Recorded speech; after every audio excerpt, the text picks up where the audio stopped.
Pessoal, nessa aula Química das Águas, que começa a parte 1 hoje, eu vou enfatizar alguns pontos mais importantes do material da apostila e alguns outros para complementar. Então, nessa aula, a gente vai falar um pouco mais sobre a importância da água, algumas substâncias tóxicas que podem ser encontradas na água, exemplificar um pouco essa situação. E, por fim, os processos químicos aquáticos, que são reações químicas que normalmente acontecem nas águas, e nós, como químicos, temos que conhecer essas reações. Então, a água, que tem se tornado um assunto cada vez mais importante, na verdade tem uma importância histórica. No Antigo Egito, vocês sabem que as cidades desenvolvidas eram próximas a rios, e isso para que se pudesse satisfazer demandas domésticas e agrícolas. Num passado não tão distante, a água ela passa a ser importante também para satisfazer demandas energéticas, para a movimentação de máquinas, né, mais rudimentares do que as que a gente tem hoje, que eram utilizadas para cortar madeira, moer grãos e atividades desse gênero. Hoje em dia, nós temos então a água sendo utilizada tanto para satisfazer demandas domésticas e agrícolas, como também para satisfazer demandas energéticas e ainda, né, para limpeza e transporte de todos os resíduos gerados pelo homem. Dessa maneira, a gente conclui que a água é um recurso natural de valor agregado e por isso é importante conhecer suas fontes. Dessa mesma maneira, né, a gente deve reconhecer propriedades físico-químicas relevantes e entender o porquê a água ela pode ser tão amplamente utilizada. Então, só para relembrar, né, a gente tem cerca de 97% de água salgada no nosso planeta. Então, uma pequena parte é a água doce, né? Dessa parte, apenas uma pequena porção é realmente acessível, né? Já que a água doce pode ser encontrada na neve, nas geleiras, no vapor atmosférico e em profundidades de difícil acesso, ou seja, formas pouco disponíveis. De maneira que as formas mais acessíveis e utilizadas são as águas encontradas, né, em minas, poços, lagos e rios. Uma das propriedades mais importantes da água é que ela não é estática na biosfera. Isso é estudado no que a gente chama de ciclo da água ou ciclo hidrogeológico. O que significa isso? Significa que a água circula entre os meios físico e os seres vivos continuamente.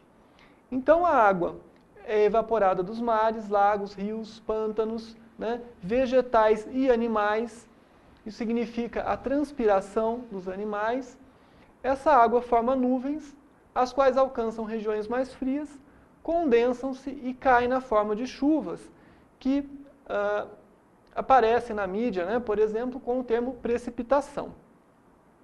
Isso vocês já estudaram, né, em disciplinas do colégio, aqui é só para relembrar. E, além disso, a água, né, é o constituinte inorgânico mais abundante na matéria viva, o que mostra a importância vital dessa substância. Continuando então, aqui está uma figura, né, que ilustra esses processos, né. São processos, né, simples, como eu já falei, a gente já, né, viu isso em disciplinas mais básicas, mas o importante dessa figura é mostrar, né, que as substâncias que podem estar dispersas na atmosfera podem ser arrastadas para as águas ou a terra, né, e essas substâncias podem ser poluentes, assim como poluentes do solo podem ser arrastados para a água.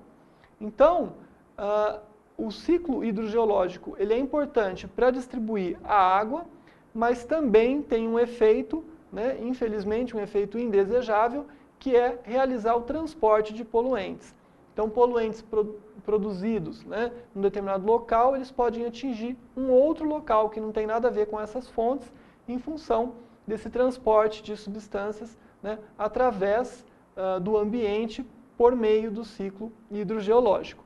Com relação a propriedades físico-químicas, a forma líquida é o estado físico predominante da água, né? Isso porque o ponto de fusão é de 0 graus, o ponto de ebulição em torno de 100 graus, que são temperaturas muito distantes, né? Então, na maioria dos lugares, né, a gente tem temperaturas nessa faixa, o que possibilita encontrarmos a água no estado líquido. Outra propriedade bem característica é a sua densidade. A densidade da água líquida ela é maior que a densidade da água sólida. Então, isso promove nos corpos de água uma recirculação de nutrientes e isso facilita, né, a manutenção das condições, né, biológicas nos corpos de água.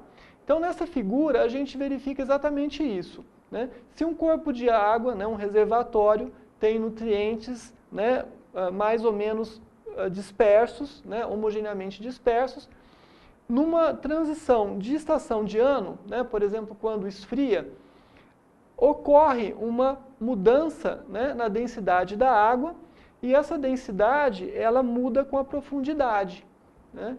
Então, o que acontece é que os nutrientes que estavam mais misturados, eles passam a se concentrar em regiões de acordo com a densidade.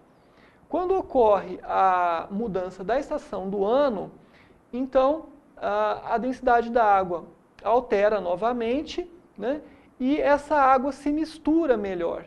Então isso provoca, né, uma recirculação dos nutrientes, né, oxigenando também a água e, como eu disse, favorecendo o desenvolvimento biológico nesse corpo de água. Com relação à composição química, né, que é algo que sempre nos interessa como químicos, ela é variada, né, vocês têm que ter isso claro, a composição química da água é variada e isso está relacionado à sua fonte. Então, quando a fonte é subterrânea, ou seja, águas subterrâneas que provêm de formações rochosas, nós vamos encontrar nessa água sais que têm relação com a composição dessas rochas, né? Então, a água em contato com essas rochas, ela promove uma pequena dissolução, né, de componentes dessas rochas que aparecem na água na forma de sais. De maneira análoga, as águas superficiais também vão ter sais dissolvidos, né, mas principalmente sais de sódio, como o cloreto de sódio. Então, se eu sei que uma determinada água provém de uma fonte superficial, né, ou então de uma água subterrânea, eu já espero uma determinada composição em função dessa fonte.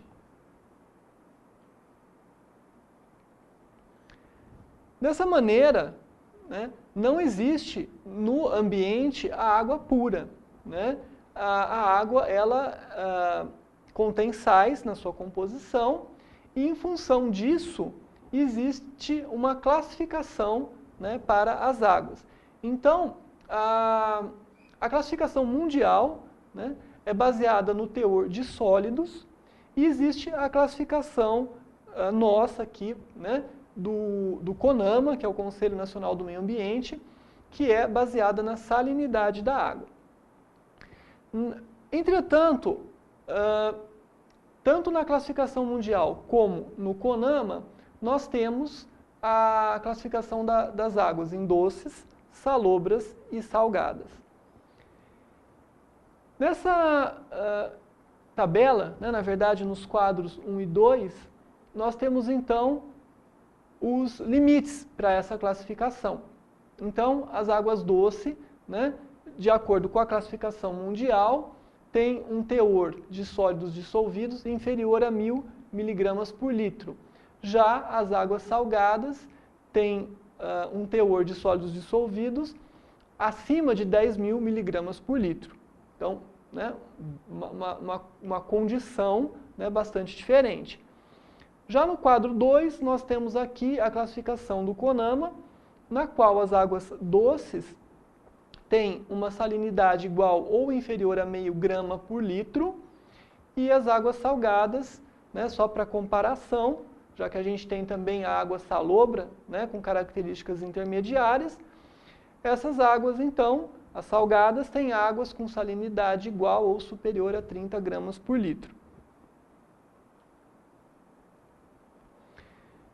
É importante a gente falar, então, do CONAMA, né, apresentar o CONAMA para vocês, que é o Conselho Nacional do Meio Ambiente.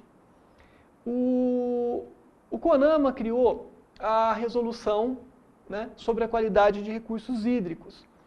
E essa resolução ela data de 1986, no conhecido CONAMA 20. Esse CONAMA 20 foi alterado pela resolução 357, que é a atual, né, e contém a classificação para águas superficiais com critérios de qualidade. Como o CONAMA 20, né, ficou vigente durante muitos anos, é importante comentar, já que alguns de vocês podem ter tido contato com essa resolução, que ela tinha limites máximos também para lançamento de efluentes em mananciais, que isso não está mais no CONAMA vigente. Essa parte dos lançamentos de efluentes agora é colocada numa resolução separada, que é a CONAMA 430 de 2011. Bem, sendo essa uma das legislações mais importantes que a gente tem, eu recomendo que vocês façam, né, uma leitura cuidadosa dessa legislação, até para se familiarizarem com os termos técnicos, com um texto de legislação. E aqui eu só vou apresentar, né, de maneira bem geral, algumas subclasses, né, da água que a legislação preconiza. Então, por exemplo, a água pode ser classificada em doce, salina e salobra, conforme aquele critério já comentado, e cada uma dessas classes tem essas subclasses que estão sendo mostradas. Então, por exemplo, a classe especial das águas doces, né, a subclasse especial das águas doces, é a água que se mostra adequada para abastecimento doméstico e preservação e equilíbrio de comunidades aquáticas. Ela pode ser utilizada para usos menos nobres, como, por exemplo, a harmonia paisagística? Pode, mas como para esse outro fim pode-se usar águas menos nobres, a legislação recomenda, né, que uma água com essa característica seja usada apenas para abastecimento doméstico e preservação e equilíbrio de comunidades aquáticas, né? E da mesma maneira, então, a gente vai ter, né, qualidades e usos, né, que estão correlacionados nas demais subclasses. Na química, pessoal, um tema importante, seja na indústria ou na academia, é a qualidade versus poluição da água, né? Então, a qualidade da água ela é sempre considerada, ela é sempre pensada em relação à poluição da água.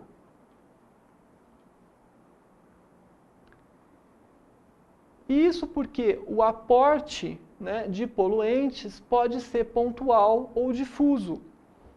Quando o aporte é pontual, ele provém da descarga de efluentes a partir de indústrias e estações de tratamento de esgoto, derramamentos acidentais, atividades de mineração, etc. Ou seja, são aportes que ocorrem sempre num determinado local, prejudicando assim a qualidade da água desse local. Nesses casos, o monitoramento ambiental é importante porque permite demonstrar se está acontecendo impactos ambientais através dos parâmetros físicos e químicos que são determinados nessa água e, se for o caso, conferir responsabilidade ao agente poluidor. Então, aqui a química, né, pode ser uma ferramenta importante no sentido de preservação para conferir responsabilidade a quem está, né, realizando essa poluição. E essa responsabilidade é judicial, é legal. Com relação às fontes difusas, a gente pode destacar escoamento superficial urbano, escoamento superficial das áreas agrícolas, que é algo que a gente não pensa, mas as atividades agrícolas também poluem o ambiente, além de trabalhos da construção civil.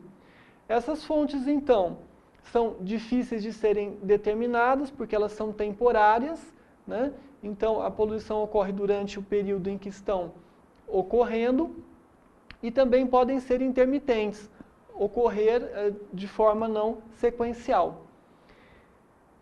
Mas, independente do tipo de aporte desses poluentes, o importante é que a gente tenha em mente a possibilidade de implantar estratégias que visem remediar e ou controlar a poluição, que são redução do poluente na fonte e tratamento dos resíduos de forma a remover os contaminantes ou ainda convertê-los a uma forma menos nociva.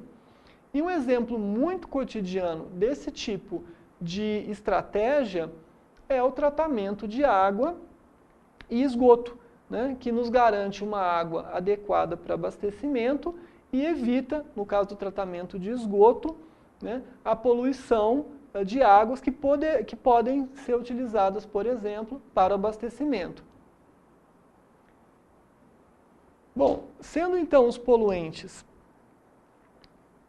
muito importantes para definir se uma água tem uma qualidade adequada ou não para o consumo humano, por exemplo, é importante a gente ter uma ideia, né, de quais são esses poluentes. E esses poluentes nas águas têm sido divididos em classes.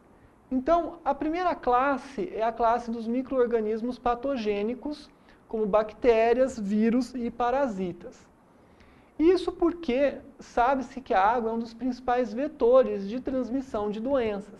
Então, esses poluentes são muito importantes. Importantes porque causam doenças e morte, né, até mesmo a morte, e estão presentes nos excrementos dos seres humanos e de animais. Por isso, a importância do tratamento de esgoto. Uma outra classe é aquela na qual a gente pode colocar nutrientes inorgânicos como fósforo e nitrogênio, principalmente, né, fósforo e nitrogênio. Esses nutrientes, eles provêm, né, principalmente da descarga de esgoto não tratado, assim como de resíduos agrícolas e industriais em corpos de água.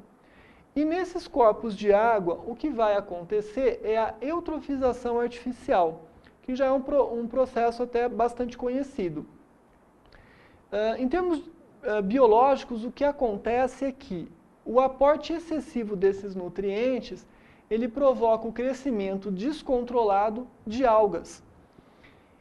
E esse crescimento descontrolado vai desequilibrar esse corpo de água.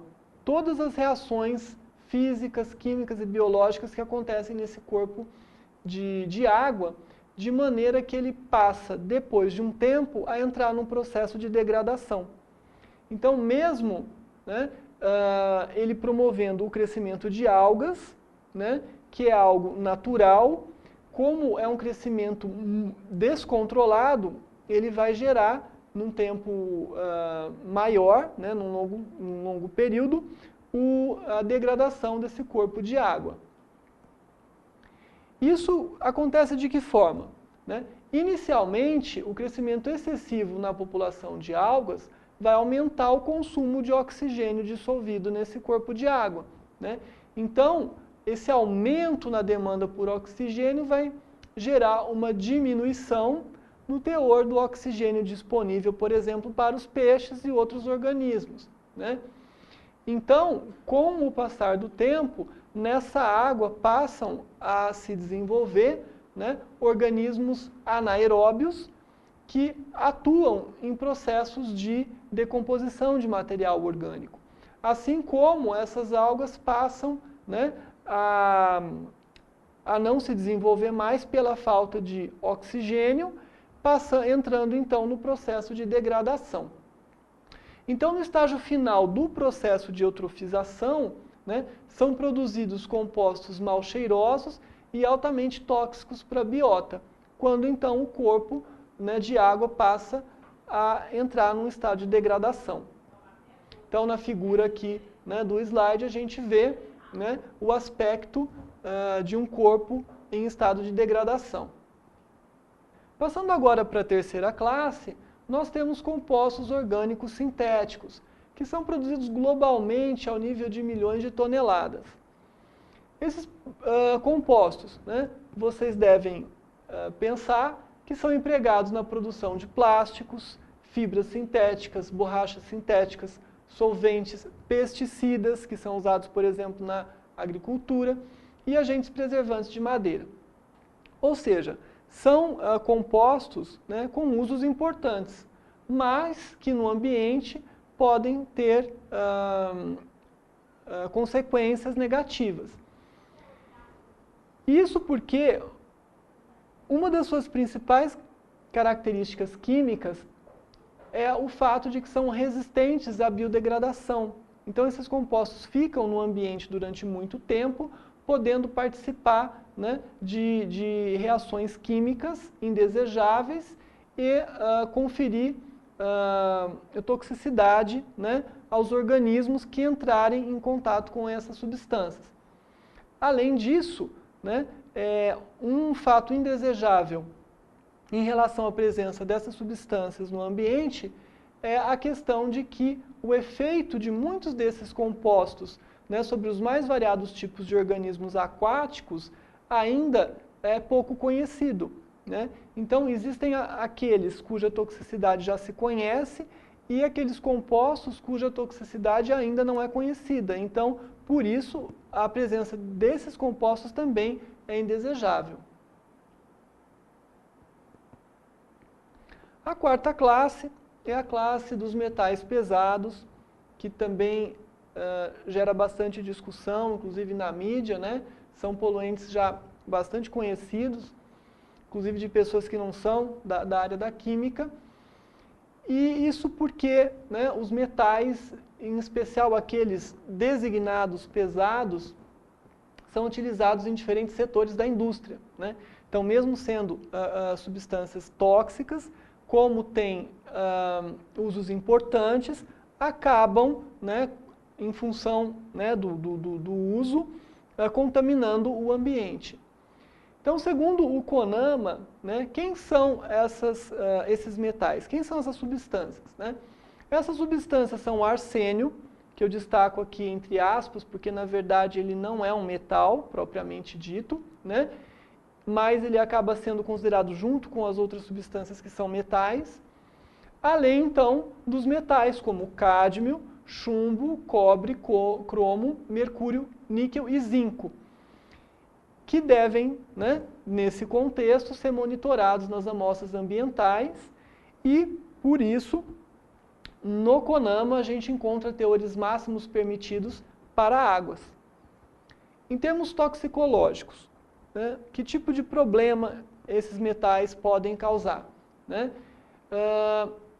Os elementos são intrinsecamente tóxicos na forma iônica. Então, na forma, né, de íon metálico, por exemplo, dissolvido na água, né, esses metais, exceto o mercúrio, que já é tóxico na forma de vapor, né, porque o mercúrio ele é um elemento que ele pode se volatilizar à temperatura ambiente. Esses metais, eles são, então, também tóxicos quando ligados, né, a cadeias carbônicas curtas. Além disso, o nível de toxidez, ele depende da espécie e da sua forma química, que é o que a gente chama de especiação. Então, pessoal, discutindo um pouquinho esse termo, né, que tem sido bastante estudado, né, é um assunto que tem sido bastante estudado, o que vem a ser a especiação? Vou explicar isso através de exemplos. Sais como nitrato de mercúrio são bastante solúveis e se estiverem presentes na água, o íon mercúrio 2, que nesse sal o mercúrio está na forma de mercúrio 2, né, o estado de oxidação do mercúrio é 2+, esse mercúrio permanecerá em solução, né? Então, a presença do mercúrio, quando ele está na forma de nitrato de mercúrio, é uma forma disponível do mercúrio, né? Ou seja, é uma forma que apresenta toxicidade, porque ela pode ser absorvida pelos organismos. Mas, se os ânions, se ânions como sulfeto também estiverem presentes, o íon mercúrio vai se depositar nos sedimentos, né, desses corpos de água na forma de sulfeto de mercúrio. E nesse caso, né, mesmo sendo mercúrio 2, ele vai estar numa forma não disponível, né, porque é um sal muito pouco solúvel. Então ele não vai ter como interagir com os organismos aquáticos e dessa maneira ele não vai apresentar toxicidade. Então a forma em que o mercúrio se encontra, né, a espécie em que o mercúrio pode ser encontrada, pode ser disponível ou não, né, no ambiente, o que o torna mais ou menos tóxico. Em relação a compostos orgânicos contendo mercúrio, nós vamos então encontrar ligações covalentes, carbono-mercúrio, né? E esses compostos são muito mais tóxicos para os mamíferos do que os sais simples de mercúrio 2. Né? Por outro lado, o contrário ocorre para o arsênio. Então, enquanto que os sais de mercúrio, sais inorgânicos de mercúrio são menos tóxicos, os sais de arsênio são mais tóxicos do que os compostos orgânicos com arsênio. Então, a toxicidade, ela é uma característica que ela depende do elemento químico. A gente não pode generalizar que os sais dos metais são sempre mais tóxicos do que os compostos orgânicos.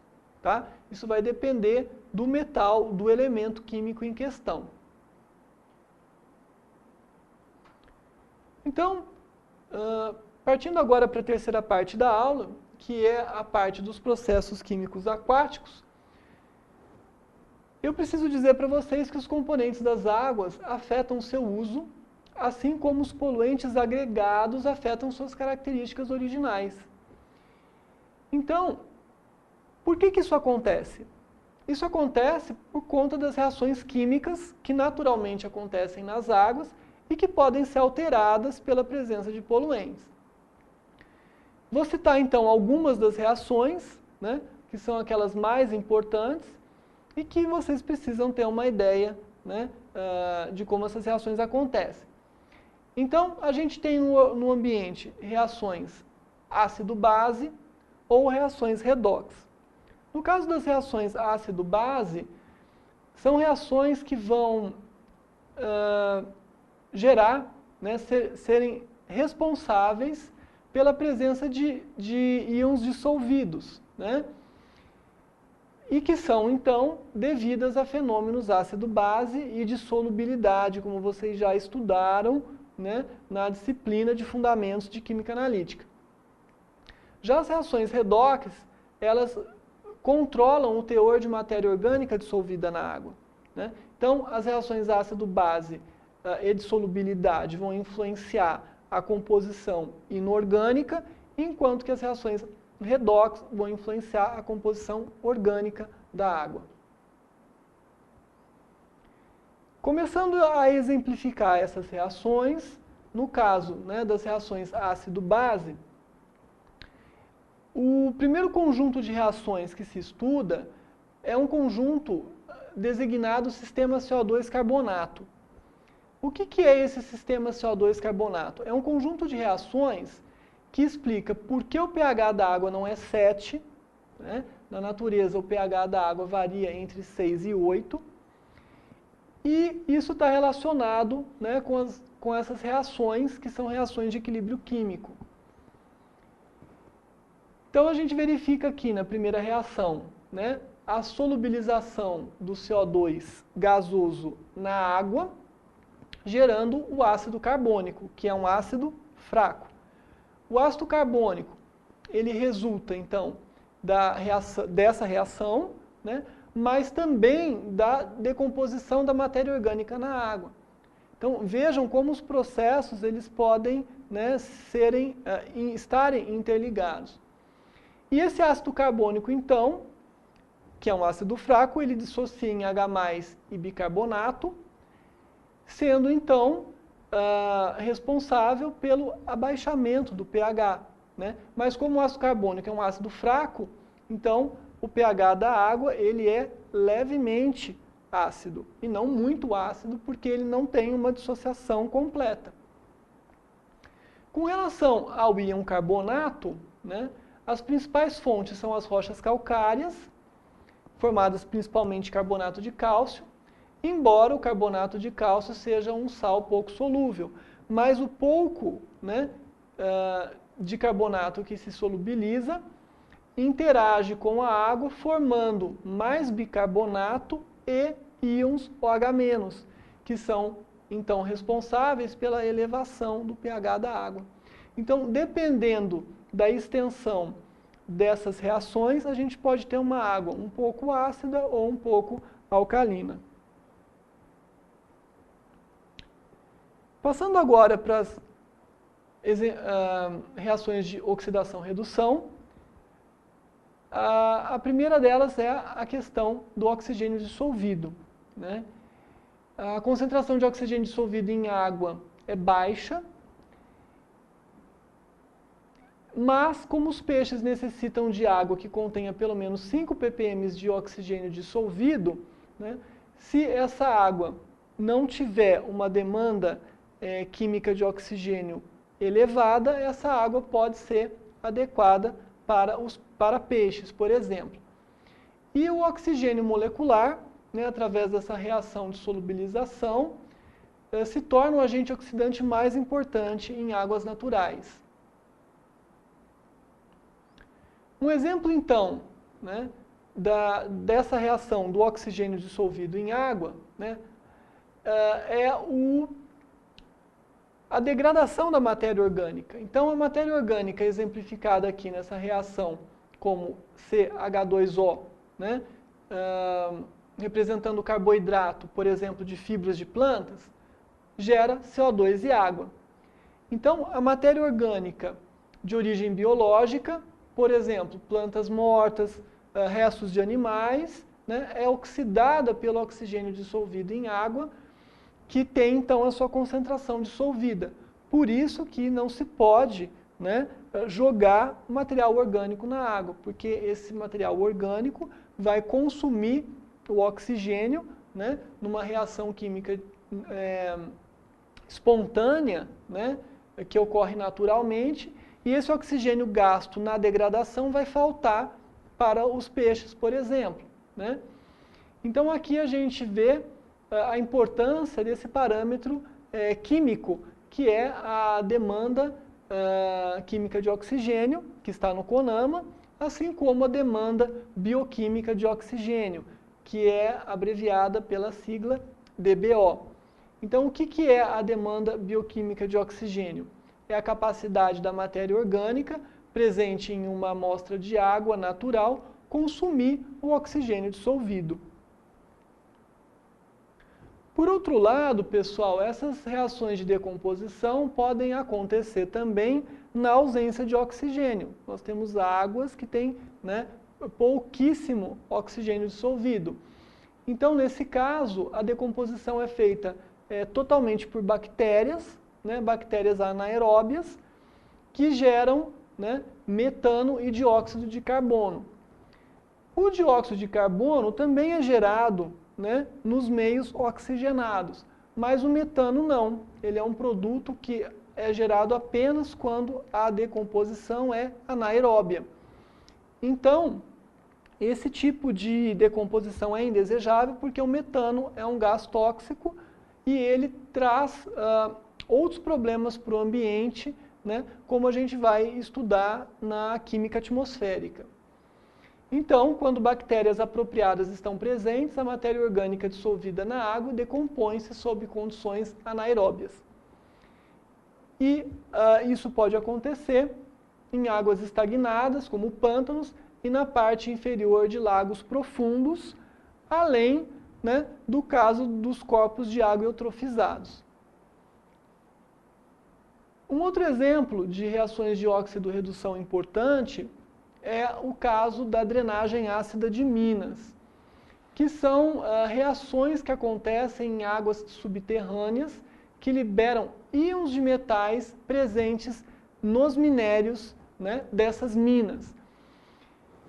Isso vai acontecer em função da interação, né, da água com o do minério com o oxigênio dissolvido na água, ou então da própria dissolução dos metais presentes nos minérios em função de um pH mais ácido dessa água. Então, no caso, né, de uma interação do oxigênio dissolvido na água com o minério, o que vai acontecer? Se esse minério contiver, por exemplo, pirita, que é o sulfeto de ferro, ele vai formar, né, ferro 3, ocorre aí uma oxidação do ferro, o ferro 3, sulfato e H+. E dessa maneira, essa água, então, ela vai arrastar esses elementos, né, o ferro, né, que estava no minério, e vai, então, aparecer, por exemplo, num corpo de água, num rio, né? Por fim, pessoal, temos também reações envolvendo compostos nitrogenados. E essas reações, elas têm impactos muito importantes com relação a possíveis doenças. Então, o excesso de nitrato na água potável constitui riscos para a saúde, porque pode gerar, né, na metemoglobinemia, que é a doença do bebê azul, talvez vocês já ouviram falar, assim como câncer de estômago. Então, no caso dessa doença, né, que é a doença do bebê azul, o que acontece? Na verdade, recém-nascidos ou mesmo alguns adultos, eles têm a hemoglobina oxidada por nitritos, né? Então, os nitritos são indesejáveis, seja em alimentos, seja em águas. O que acontece nesse caso, então, é que a absorção e o transporte do oxigênio, pelas células, ele é impedido, e por isso essas pessoas ficam, né, com algumas extremidades do corpo com coloração azul devido à falta, né, da oxigenação. A reação química que ocorre, né, quando a gente não tem nitrito, mas quando a gente tem nitrato, está mostrada aqui no slide, né, na qual o nitrato, né, reage com H+, num meio em que ele tem elétrons disponíveis, gerando então o íon nitrito, né, que é o causador desse problema.